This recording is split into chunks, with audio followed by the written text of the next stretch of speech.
Changing, I look orange.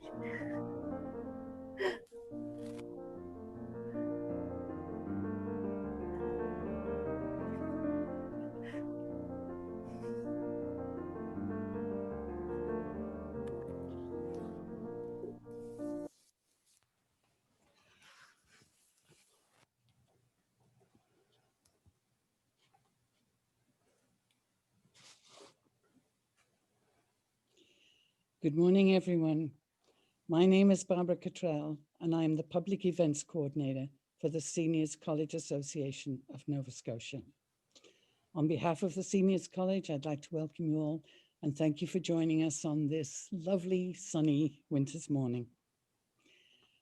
Many Canadians have tremendous respect for Romeo Dallaire, and we're all looking forward to hearing about the work of the Dallaire Institute for Children. General Dallaire founded the Institute after the Rwanda Genocide, when he realized that globally, nobody was talking about why children are used in conflict and how to prevent it. To tell us about the work of the Institute, we're joined by PAIGE BLACK, an Advocacy Officer at the Dallaire Institute. PAIGE will tell us about the origins of the Institute and about child soldiers, and what needs to change to bring justice for these children. Joining PAIGE today are her colleagues, Amara Bangara and Anthony DiCarlo. Amara is the Seniors Communications Officer with the Institute. He's a Sierra Leonean journalist based in Halifax. He has extensive experience reporting and producing programs for international media organizations, and with training journalists in Nigeria and the United Kingdom on development communications projects. Anthony is the Dallaire Institute's Director of Policy, Advocacy, and Communications, and he works to support the Canadian Armed Forces in their efforts to end the recruitment and use of child soldiers. So thank you, Paige and Amara and Anthony, for joining us today and to tell us about the work you're doing to stop this violence towards children. Paige.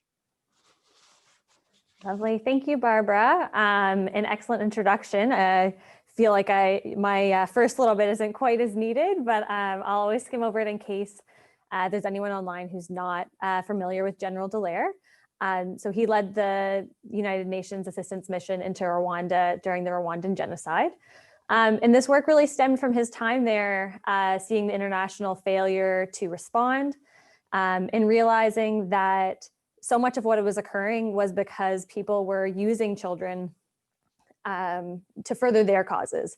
And as a trained soldier, that was the most unusual part to him, because he is prepared to fight war, he is trained to fight war, but they weren't trained or prepared to encounter children and youth in these situations. So as General always says, if adults decide to fight war, that's their business, but children should have no part in that. And I'm going to talk a bit about why that's so important that we keep children out of those situations, and the impacts it has on societies in the long term.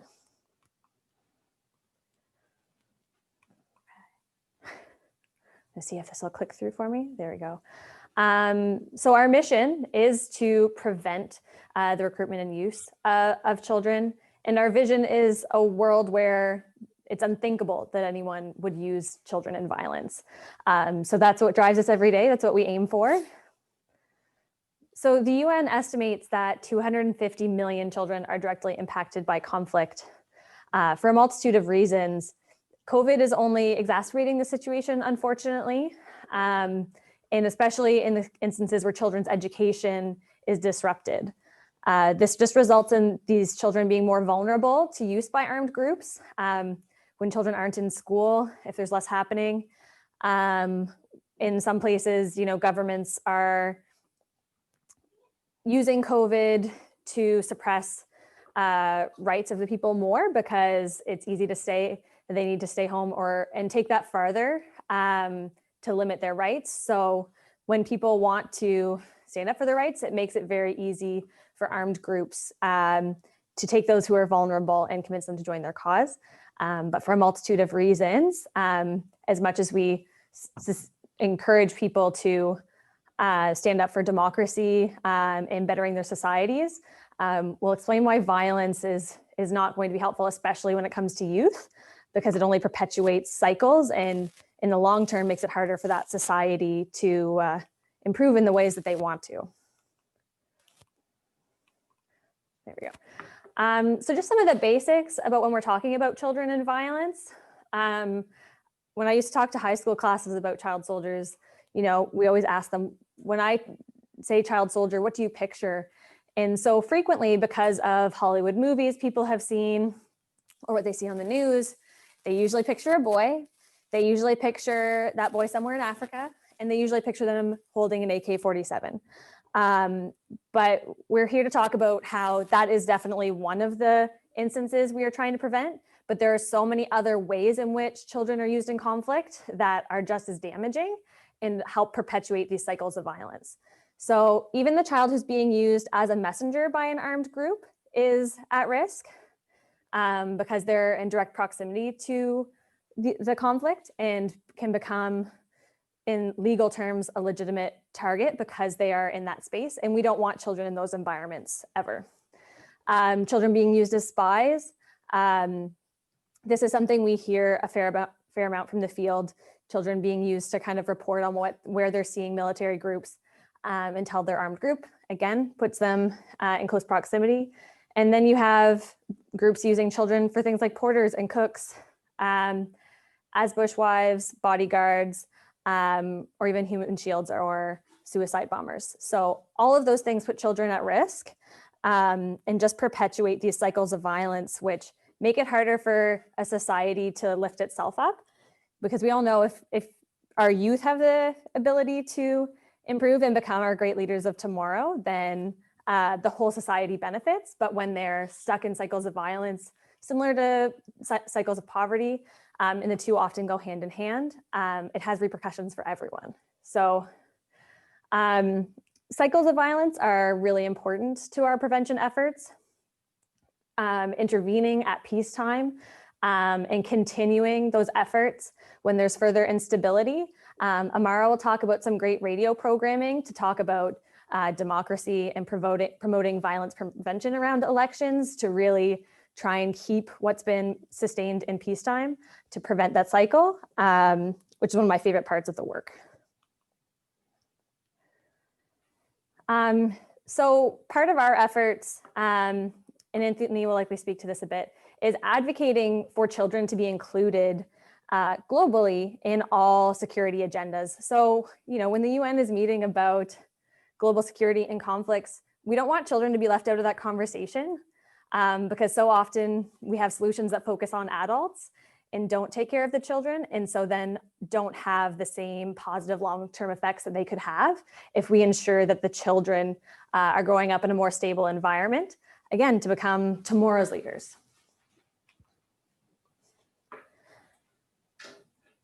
Awesome. Just checking if there's anything else I need to cover, Amara, but I think we are ready for you. I'm gonna pass it off to Amara. Thank you very much, Paige, and thank you all. I am very excited to be here and to share my experience with you for various reasons.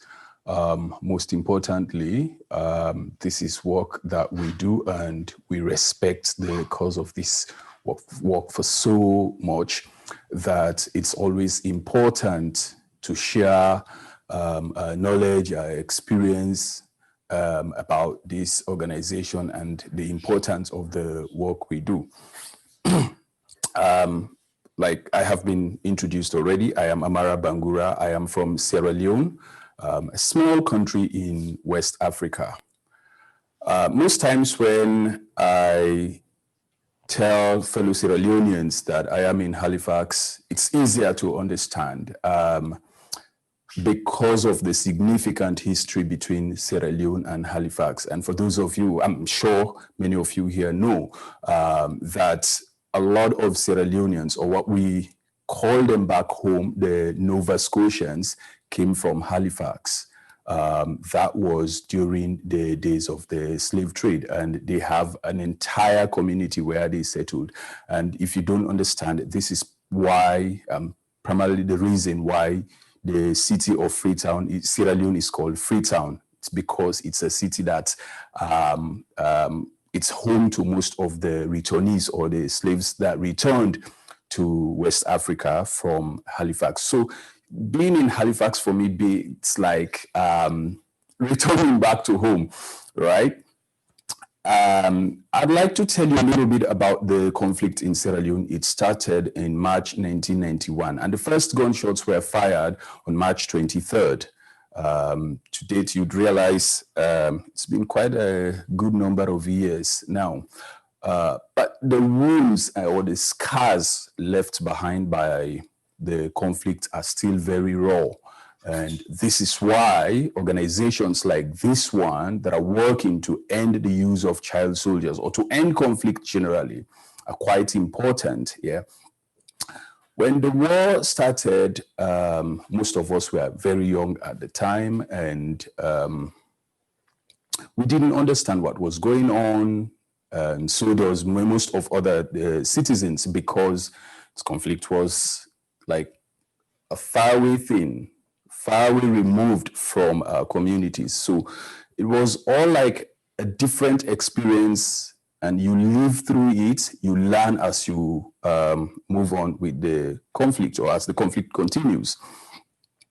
The war brought together so many Sierra Leoneans, but also destroyed so many families and Sierra Leoneans. And in this process, children were used by the fighters.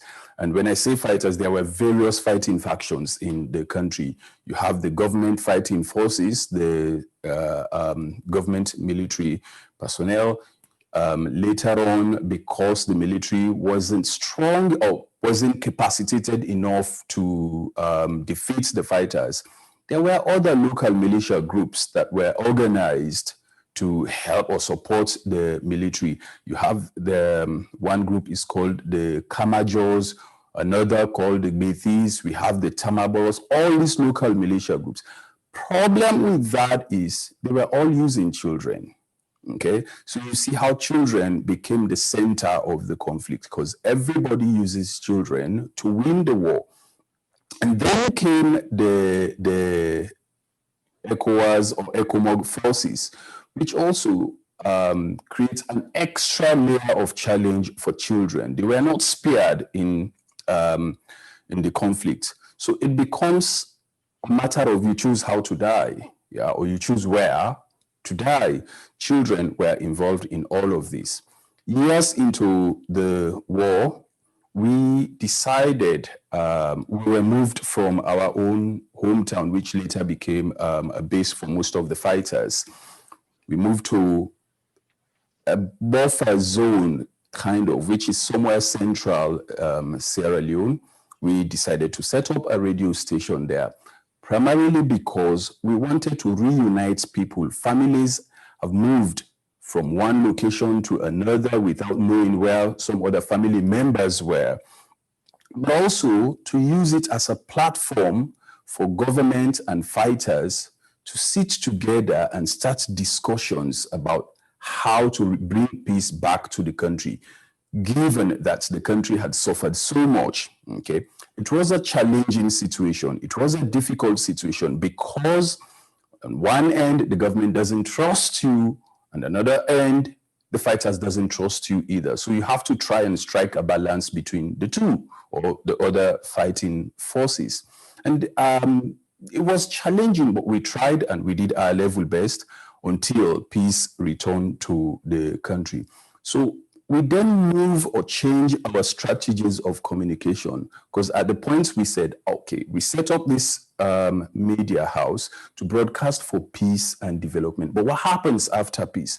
So let us change our strategy to start broadcasting for peace and reconciliation, or development and reconciliation. So the more you move, or the more the things you achieve, sometimes makes you change the focus of your broadcast or your programs or your entire mission. Okay, we achieved reconciliation within the country. And again, it was challenging because Sierra Leoneans were exhausted after years of fighting, and everybody was looking for peace. But then we knew that we needed to talk to each other to achieve that. That was why reconciliation, or national reconciliation, was important for the people of the country. We learned a lot from that. And as at now, many people believe that we shouldn't go back to the mistakes that we did that led us to fight each other. And if you had been following stories or news about Sierra Leone during the conflict, it's no news that it's one of the most difficult conflicts in modern day, because the things that happens, the stories that, the things that Sierra Leoneans experience, those wounds are still very raw, and some of those stories still haunt them even today. Okay, so we've learned through that. What we are doing now as a people, as a society, as a country, is to try as much as possible to prevent going back into that situation, right? So what happened after the war, after we achieved peace, after we achieved the reconciliation process, the Sierra Leone government then decided that we need to find a way to address some of the injustices that happened during the conflict. One of the things was to set up a special court to try the leaders who took part in committing the crimes that were committed during the war. And in 2007, organizations or media organizations wanted to report on that as well. And I was one of those trained to report on the special court. So whilst the special court, part of the rebel leaders were being tried in Freetown, the former Liberian president was accused of supporting the rebels in Sierra Leone and was being tried at the International Criminal Court in The Hague. So that was how I got involved into reporting on the justice or the proceedings of the special court. So I moved on to Europe in The Hague, where he was being tried. Spent a year there reporting on the daily proceedings until when he was convicted and sentenced. He's now serving his jail term in the UK. But as I've explained, in all of this, the media plays a crucial role in ending conflict, in sustaining peace, and in peace building, in development, even in post-conflict situations. So what we did was to try and build up the media to serve as a watchdog in a country that has been badly affected by the conflict. We started training journalists and supporting the development of other media organizations as well. This is a job that I've been doing for many years. I've trained local journalists in Sierra Leone. I've trained local journalists in Liberia, in London, in Nigeria before I came here in 2017. When I started work with the Dallaire Institute, the Institute had also looked at how it can use media to ensure that we tell stories, we share stories that would remind people, that would remind Sierra Leoneans that This was our situation, and we try not to go back into that. So there was a radio or an education program that was designed, which I led to deliver training in Sierra Leone. Amongst other things, we developed a curriculum, we developed radio programs, we brought together teachers, students, family members to sit and talk to each other about their peace and reconciliation, or peace and development in their small communities, about how we should include children's voices in some of the decisions that we make about children. The radio program that we designed is called Peace Club. So Peace Club brought together even local journalists to share experience and how to report on children or child issues generally within their community. And I'd like to show you a video of one of the things that we've been reporting on communicating justice. And so we can just understand about the work of the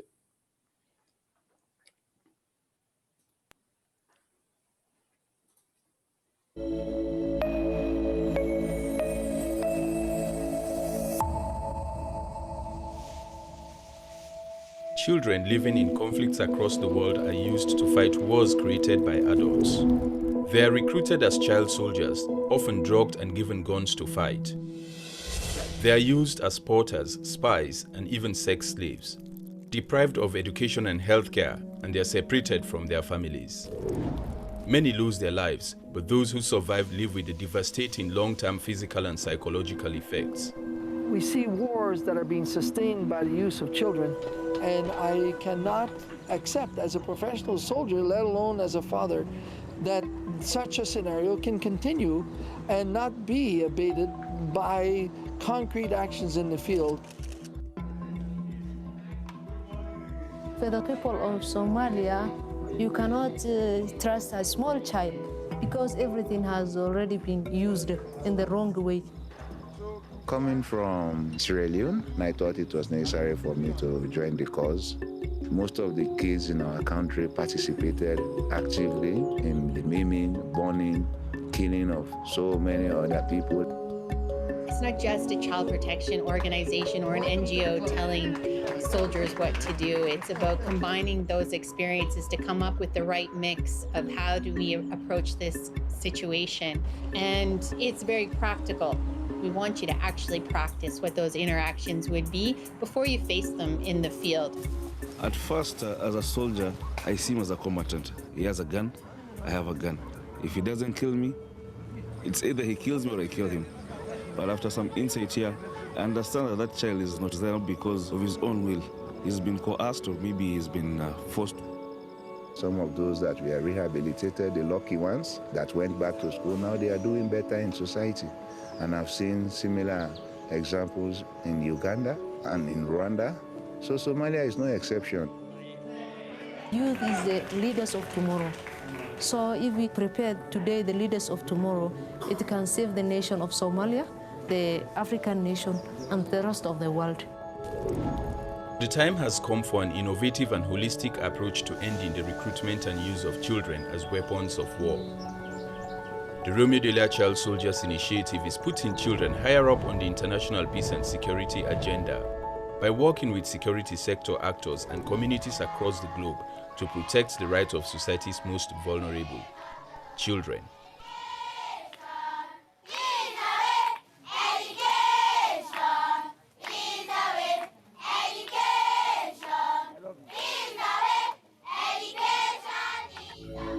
Right. As you have heard from those kids, those are members of the Peace Club in Sierra Leone, and they're telling you education is the way. What this means, I'm sure we all understand that it's quite important to focus or empower them through education instead of giving them guns to fight, instead of giving them drugs or using them in a way that only exploits them. So these are some of the things that we do, like creating this platform and encouraging parents, community leaders, teachers, and journalists to have a place where they could all meet and talk about the importance of bringing children and prioritizing their protection in their community. And here are children talking about education is the way out of all what we have been through, what education is the way to develop our country, education is the way to sustain the goods that we have in the country. So that's it for now. I would like to invite Anthony next, who is going to be the next speaker. Thank you, and we look forward to catching up if you have questions later on. Thanks. Thank you very much, Paige. Thank you very much, Amara. Thank all of you actually for this opportunity to talk to you about what we do and why it's so important. As Paige mentioned before, and as I was introduced, I'm a member of the Dallaire Institute since April 1st, 2019. I am the Director of Policy, Advocacy, and Communications. Prior to that, I was a member of the Office of the Minister of National Defense in Ottawa, where I advised the Minister and the office on many topics, including peacekeeping and one of the topics we'll be discussing today, which are the Vancouver Principles. I'm also a member of the Canadian Armed Forces, still serving, 12 years strong, even during COVID, adapting to the new realities and what that means. And I was deployed on UN peacekeeping back in 2013 in Haiti, which then the mission was known as MINUSTA. Yes, I am a chartered professional accountant as well.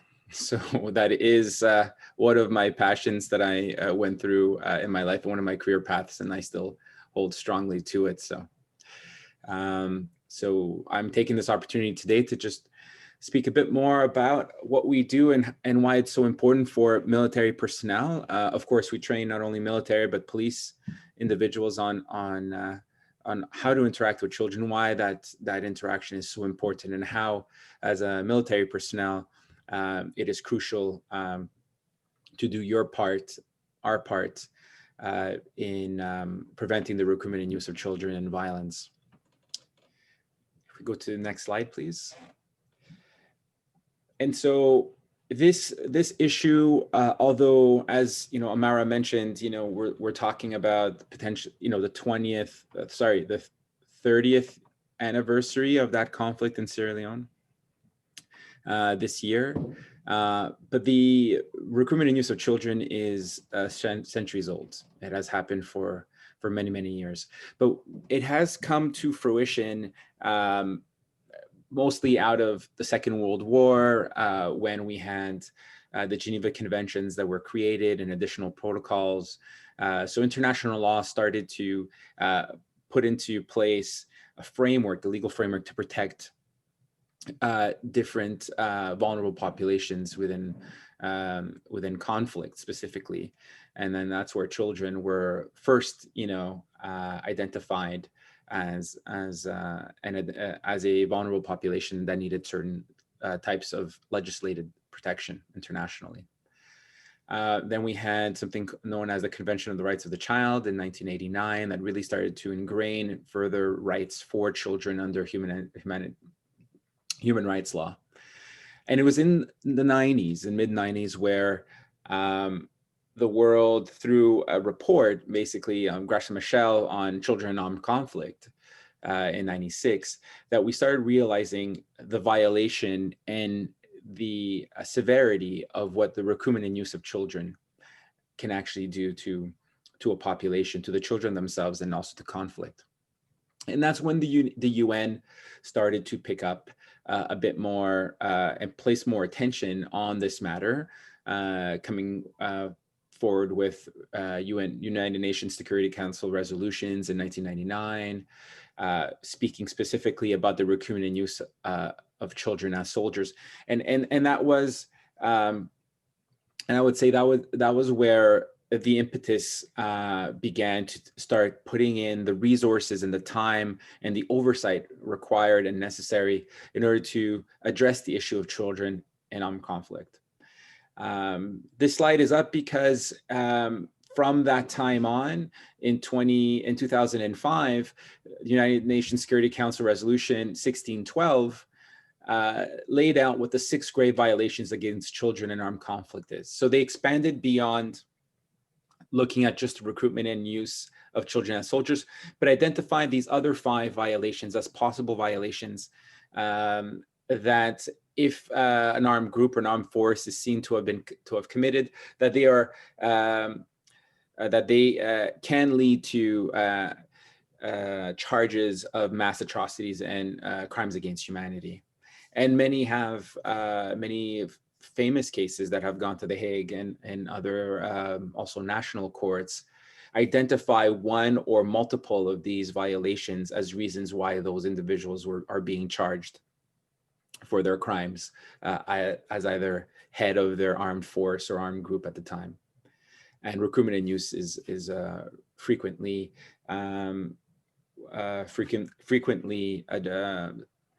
referenced.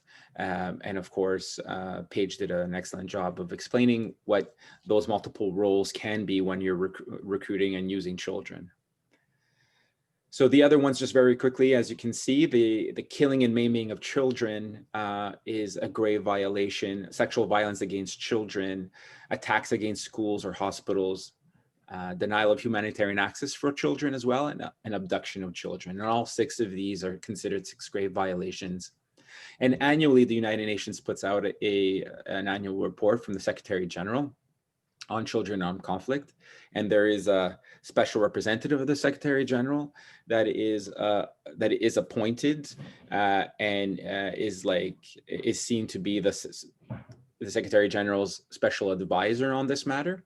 But he himself puts that, or herself, in this case it's he, Secretary General Guterres, puts that annual report out every year, where they list countries of concern where either armed forces and or armed groups, so therefore either military individuals of the national country, or police, or members of rebel groups or other groups that are not government-led, they are called out and listed for these violations. And it's colloquially known as the list of shame.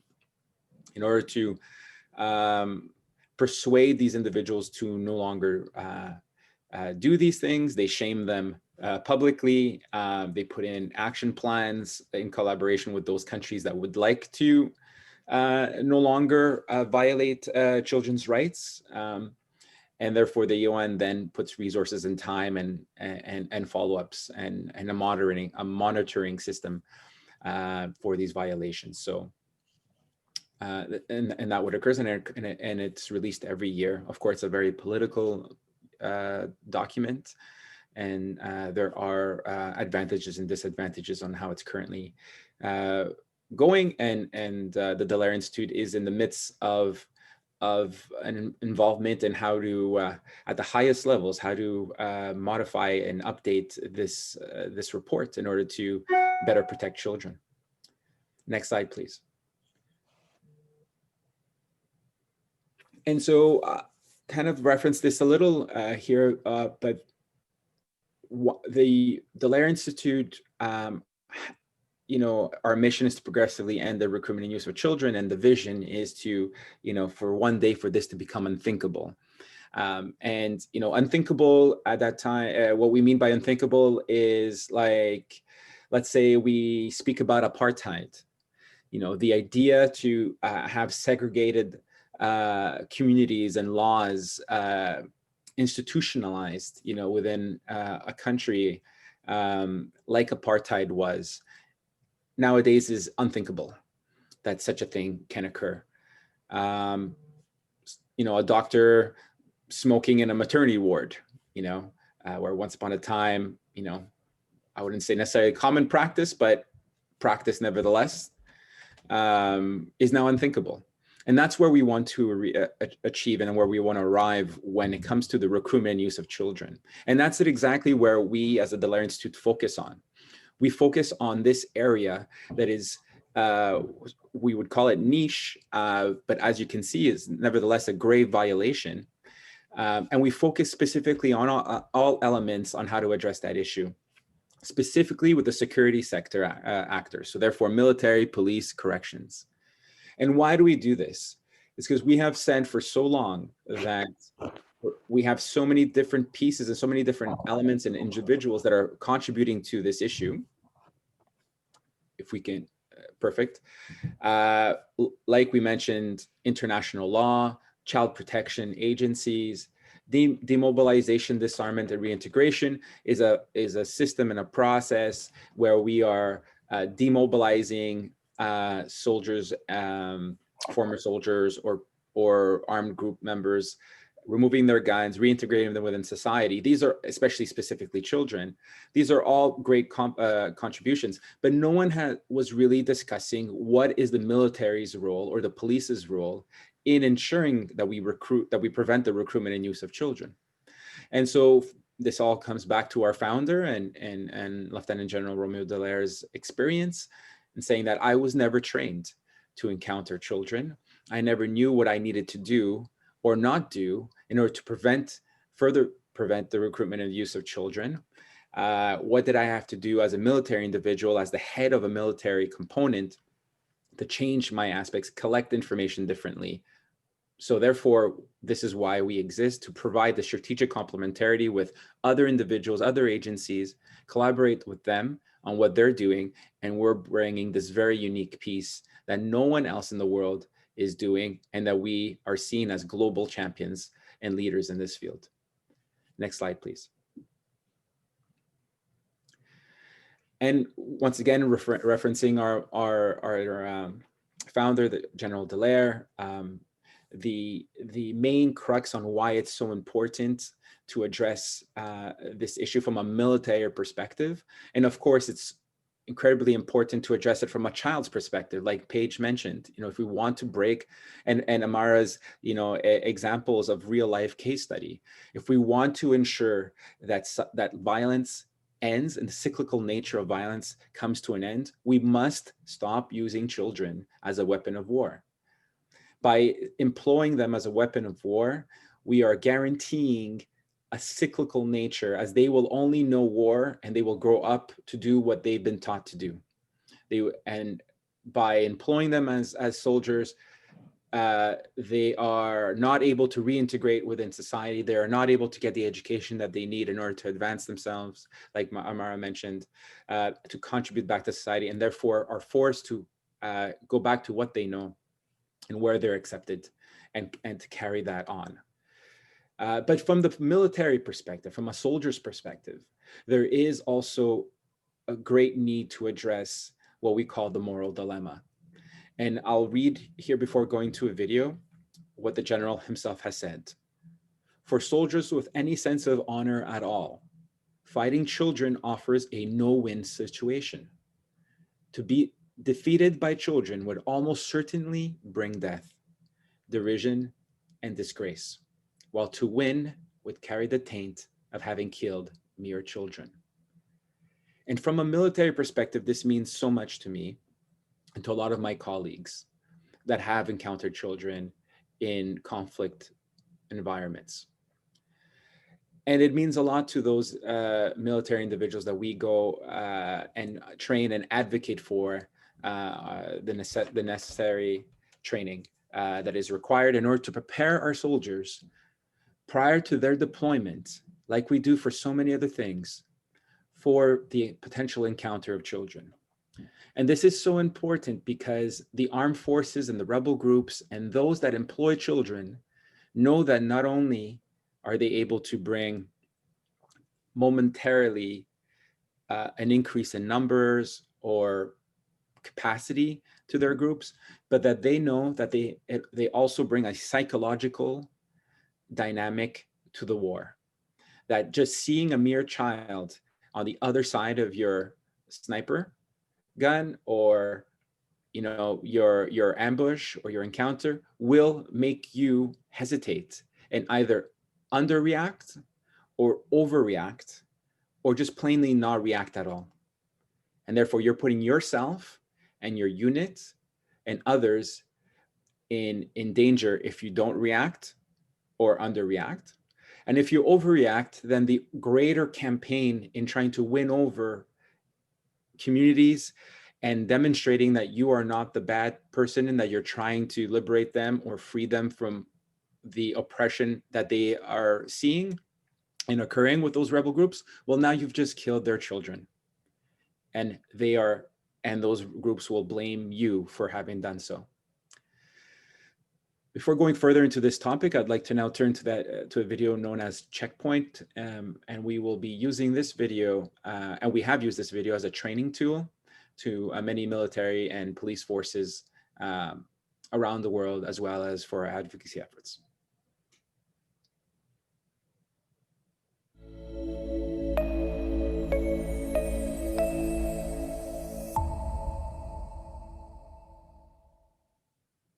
Hello, and welcome to the Romeo Dallaire Child Soldiers Initiative Training Tool.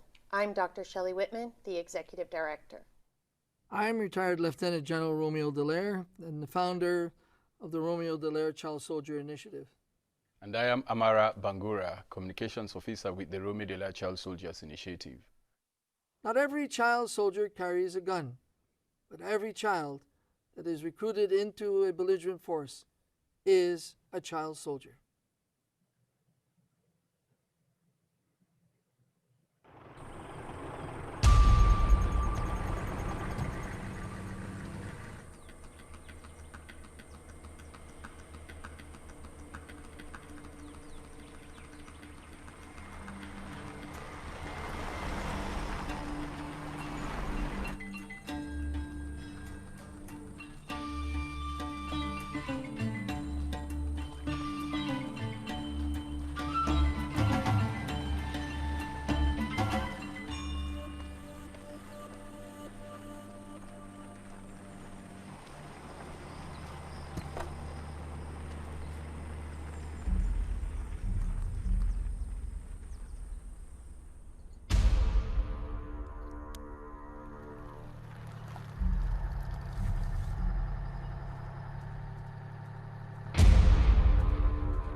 Before security actors ever interact with children or child soldiers in the area of operations, they must be empowered with the right information and intelligence. War has changed. So must the soldiers change in how they see war and their role in applying these tactics.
Children should never fight wars. In the past 10 years, 65,000 children have been released from servitude, but despite the success stories, tens of thousands of children are still used each and every day as weapons of war. This is why planning is important. We need to support United Nations efforts to monitor, report, identify and address early warning signs of the recruitment and use of child soldiers.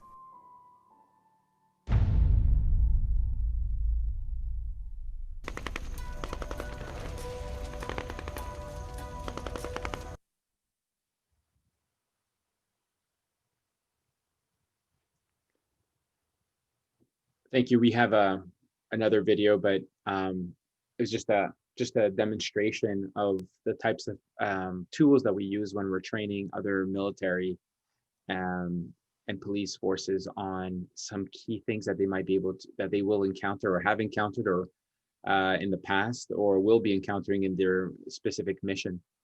And therefore, what is important here is for us to demonstrate that a knowledgeable soldier, like we've seen there, specifically a UN peacekeeper in this case, you'll be able to identify what to look for, what potential information that you'd want to relay, communicate back on your walkie-talkie in this case, but back to your higher commands on what you've seen. But if you don't know what you're looking for, and you don't know the potential risks that children face in areas, in specific areas, especially when intelligence assets are deployed, then you might not be able to capture this vital concern in certain conflict areas, and you might overreact or underreact, like in that scenario. It was just a demonstration on how better informed soldiers make better decisions, and therefore with a greater result for children in general. Next slide, please.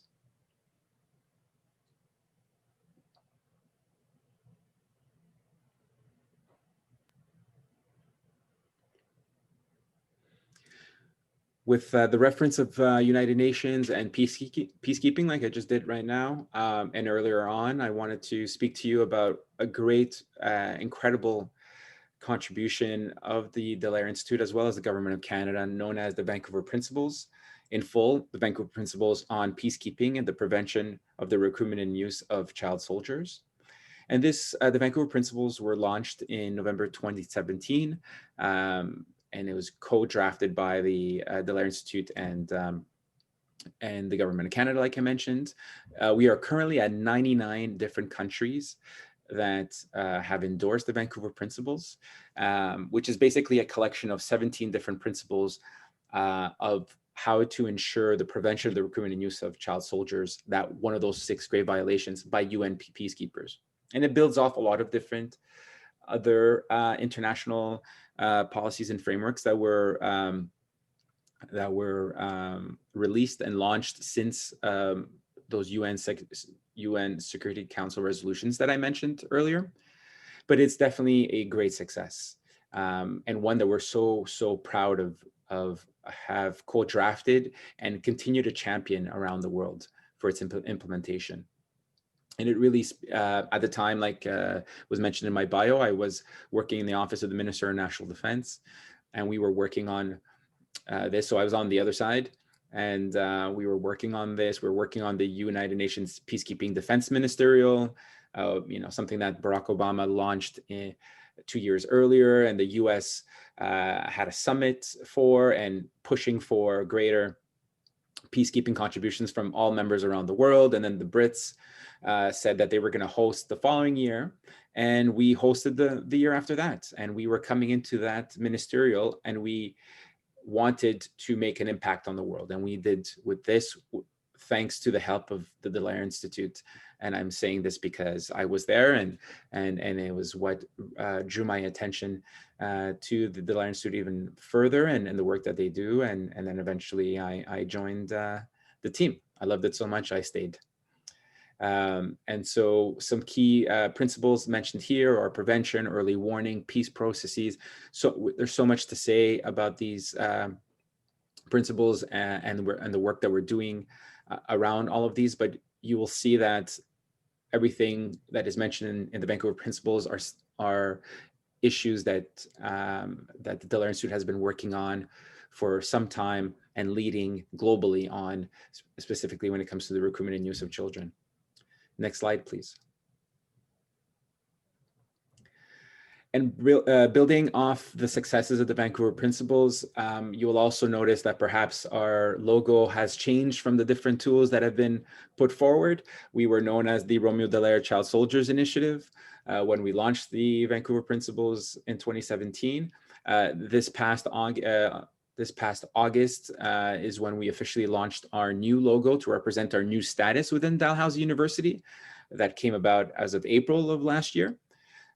Where we now became an institute at Dalhousie University, and therefore we wanted to look at the greater scope that we have, always focusing on the mission of the prevention of the recruitment and use of children, but encompassing a greater and larger agenda, one known as that we're advocating for and leading on, which is known as the Children, Peace and Security Agenda. And what we're doing from this agenda in its nascent state, as we're working with other organizations like McInnes Cooper's, providing some great pro bono work to further help us on the legal and Security Council resolution side of things, on defining our gaps that we have, that we're working within to create this new agenda, which I'll mention in the next slide.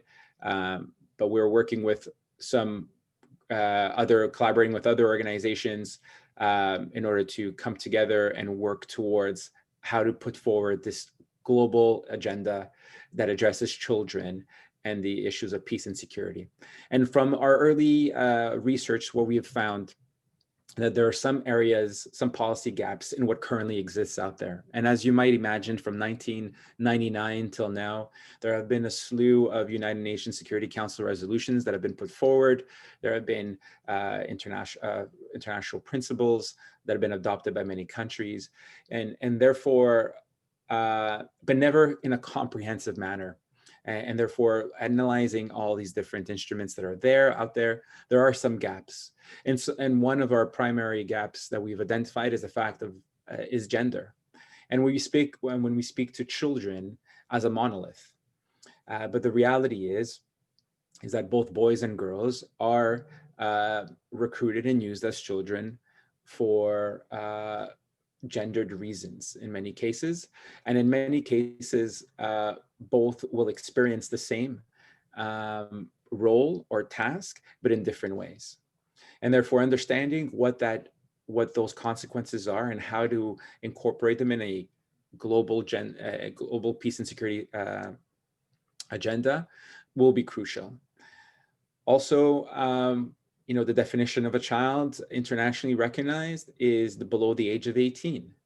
And therefore, agency for these individuals will be important to incorporate in many cases, and especially when we speak to a children's rights upfront approach, we speak to the need of children being at the forefront of their decision making, of being at the forefront of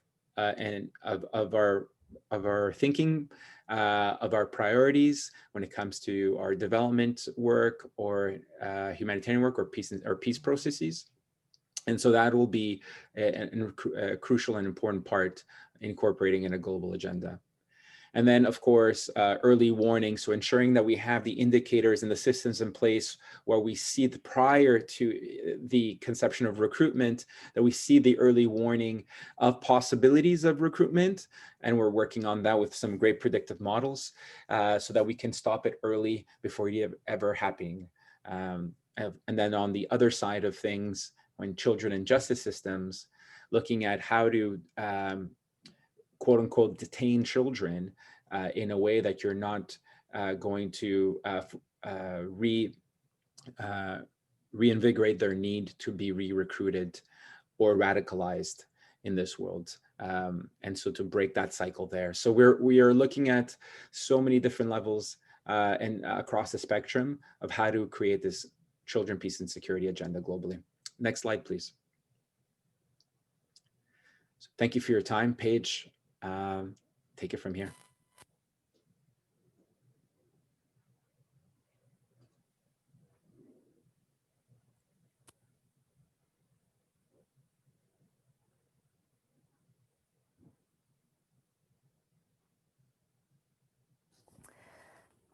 Good to go? All right. So I've included a funny photo here in the bottom right.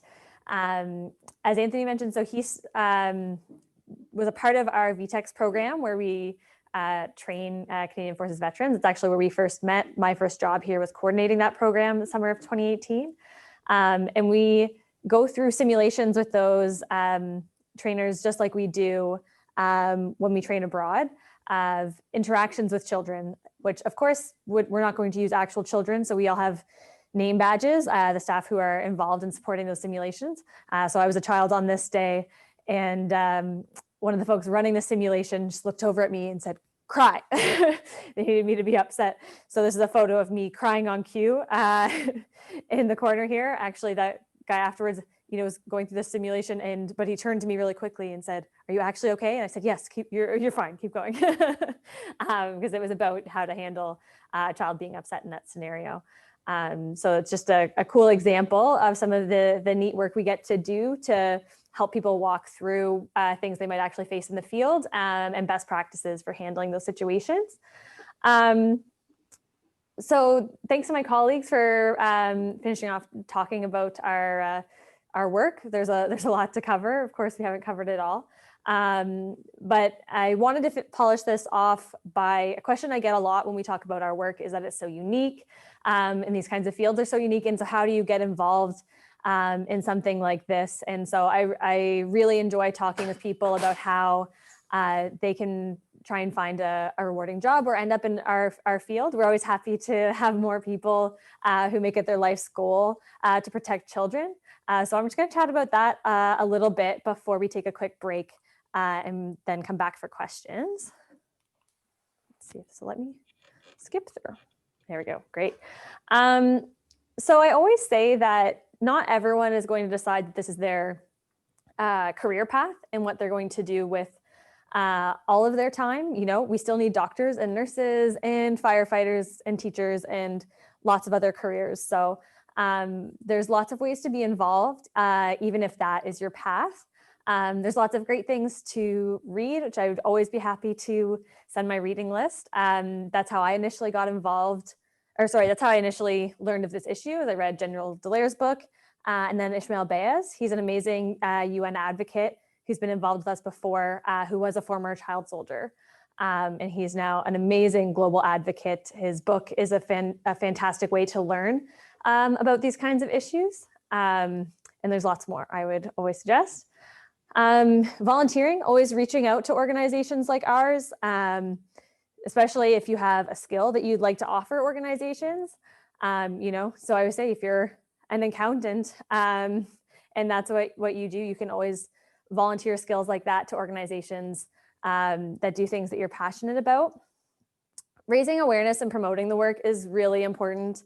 We always talk about making this a dinner table conversation, or having the news on and talking to people in your life about these kind of global issues. I think we went through a period of time, especially in Western countries, where we were told it was impolite to talk about politics or religion, and now we're not understanding how either are impacting global life. So I think those conversations actually need to become a lot more normalized, so that more people understand these issues, and then are pressuring their elected officials and other organizations to do better, to create better societies. And then last is always fundraising. Organizations like ours need money to do the work, and so it's always great to see, especially young people, getting excited about these issues and running fundraisers. But anytime anyone decides to fundraise for organizations like ours, it's always greatly appreciated.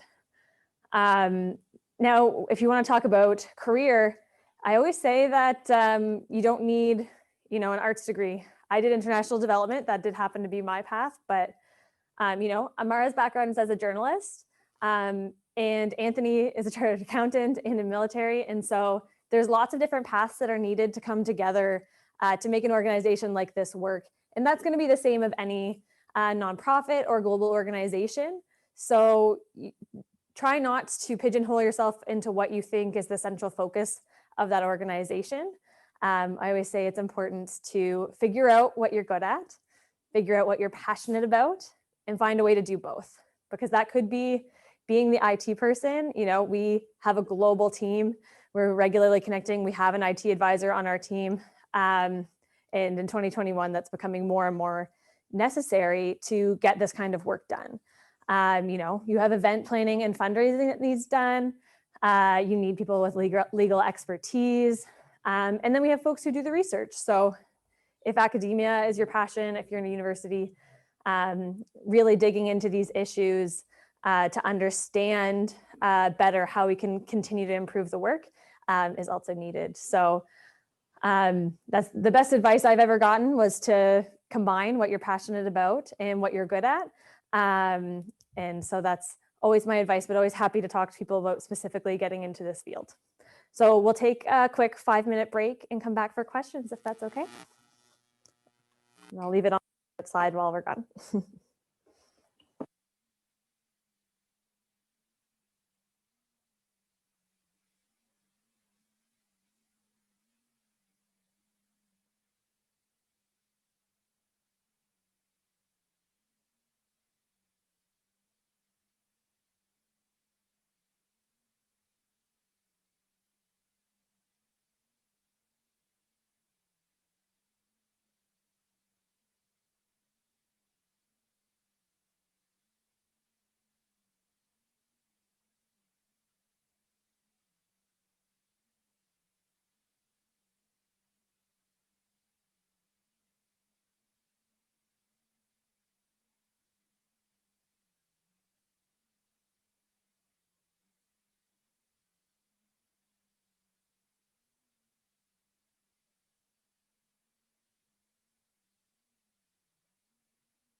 Hi, folks. So while we're waiting for some questions to come in, which we hope you'll type them in the Q&A, I just want to quickly thank DHX Media and the Donovan family who put together that really great training video for us.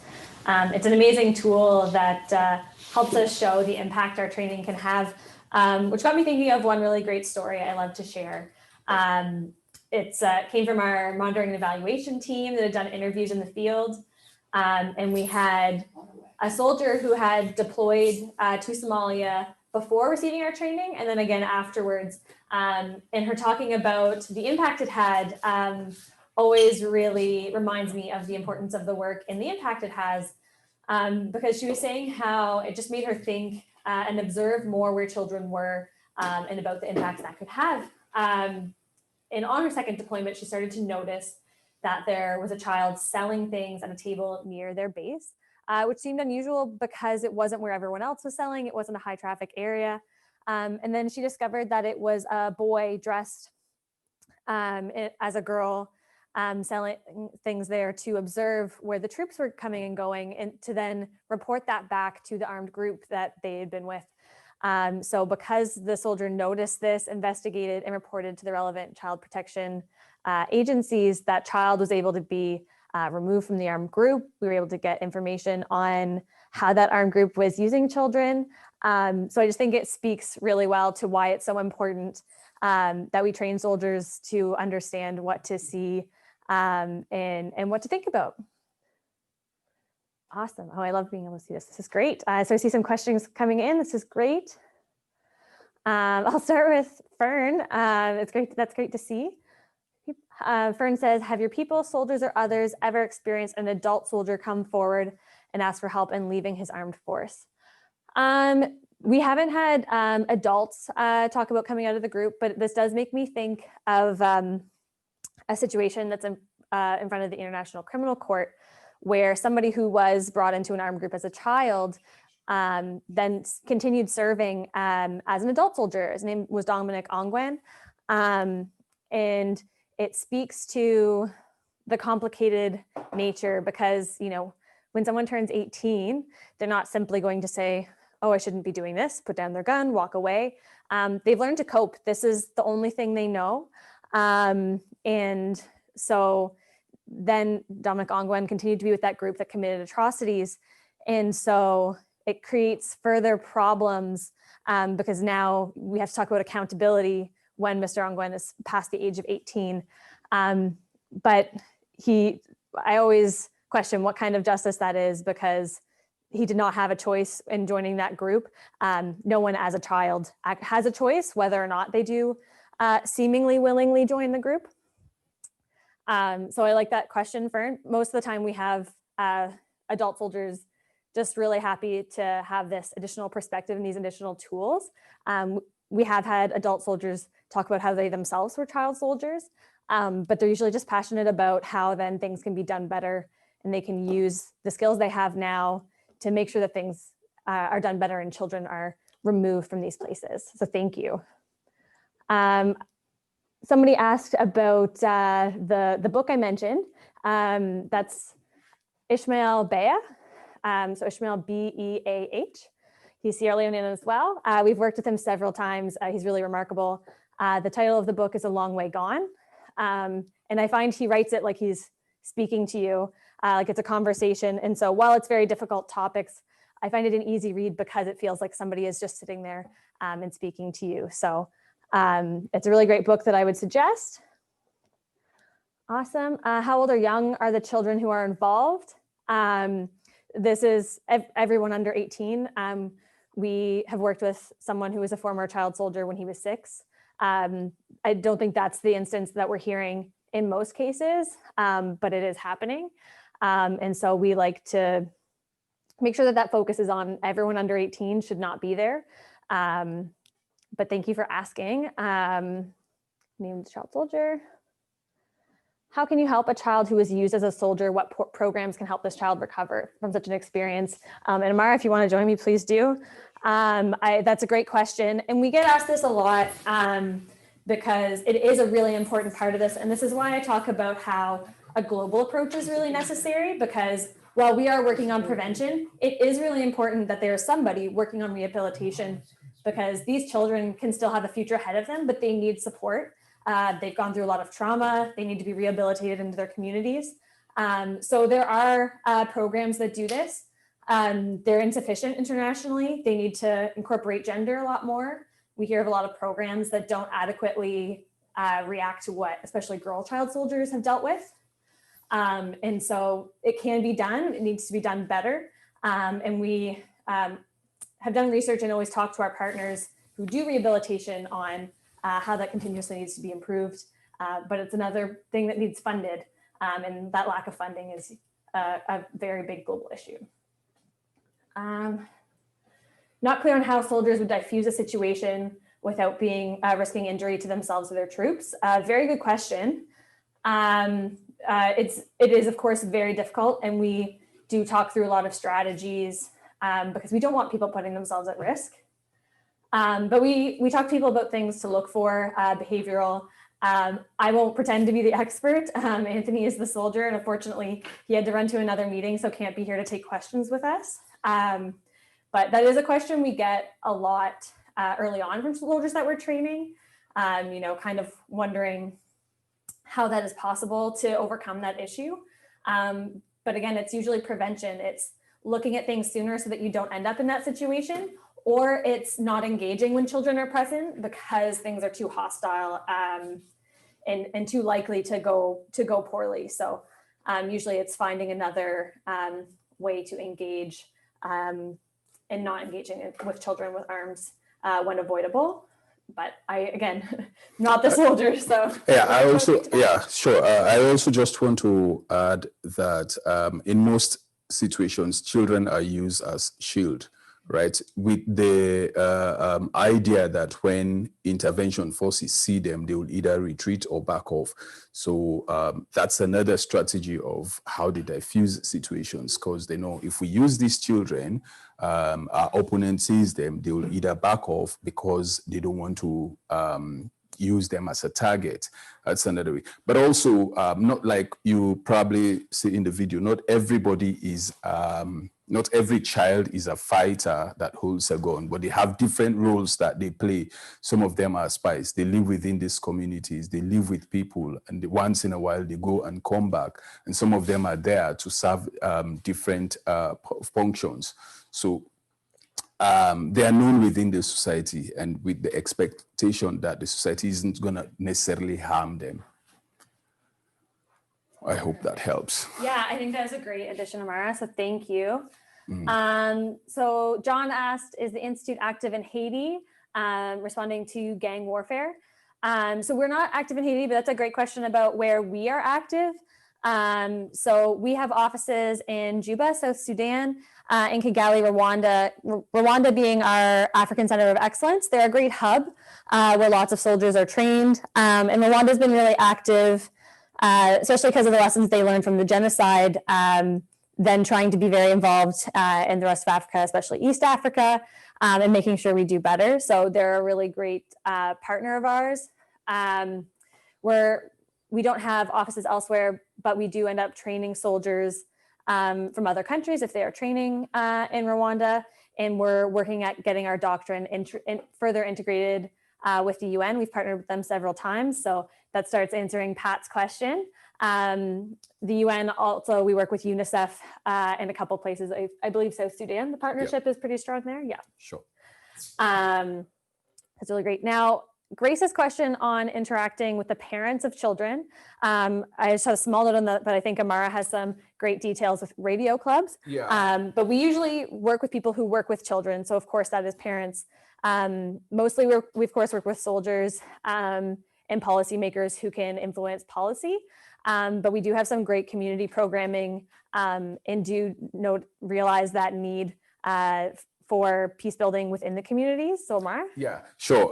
We have quite recently started community programs where we go to communities, talk to people, because what we need to understand here is there are times when we talk about the recruitment and use of child soldiers, there are various ways children can be recruited.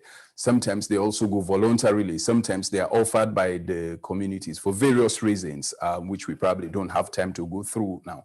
So one important approach is we go to communities and talk to them about the use of children, okay, in conflict, and why it should stop. And they do understand some of these things. And we believe it's one effective way that, that is working. Because if you're able to engage with the community, some of the issues that comes up is how they should address this issue, how they should stop or prevent the use of children. For those who are giving their children voluntarily to fighters, how they should stop and what should make them stop. And some of those discussions we are currently having in various communities that we work, like South Sudan as well. And we also use the media to talk to people about the importance of pulling out their children from the conflict zones. Awesome. Thanks, Amara.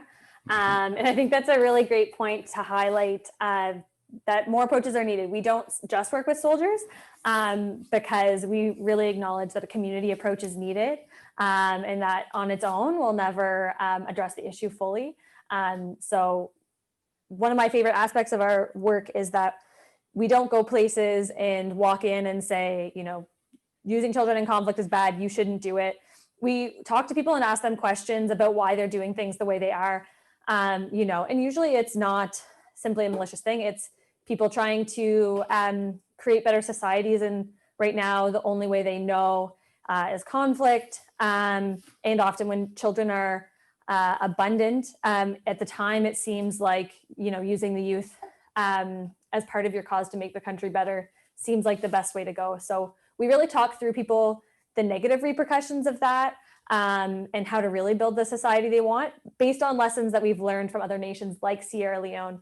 Our Sierra Leonean counterparts are an example that we really can't overlook the great importance of that, because the way that they've talked to us about their experiences and the things they wish they'd known and understood before their country's civil war are lessons that we get to take to all the other places that we work to try and help prevent further atrocities.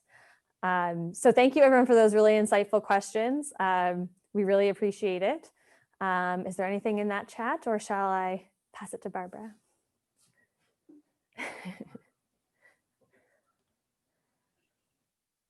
Thank you, Paige and Amara. And please pass on our thanks to Anthony for that really informative talk. I suspect that most of us were expecting to hear quite a difficult presentation today. But in fact, by outlining the work that you do, you've given us all hope that sometime in the future, the use of child soldiers will just be a thing of the past, like apartheid and doctors smoking in maternity rooms.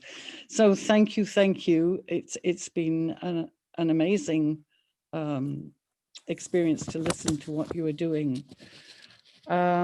Before we leave today, I'd like to thank our Mahone Bay rep, for Fern Jordan, for organizing this lecture, and our wonderful tech crew, Bob Russell and Bill Lee. And of course, I want to thank everyone for joining us. We're really pleased that you were able to do this morning. We hope you'll all come back for our next lecture in March. And if you're not a member of SCANS, please consider joining us. Our winter term course list is now up on the website, and there are 5 really fascinating courses that you could take on Zoom. So until we see you again, thank you so much from the Seniors College of Nova Scotia, and I hope you all have a great and safe day. Barbara.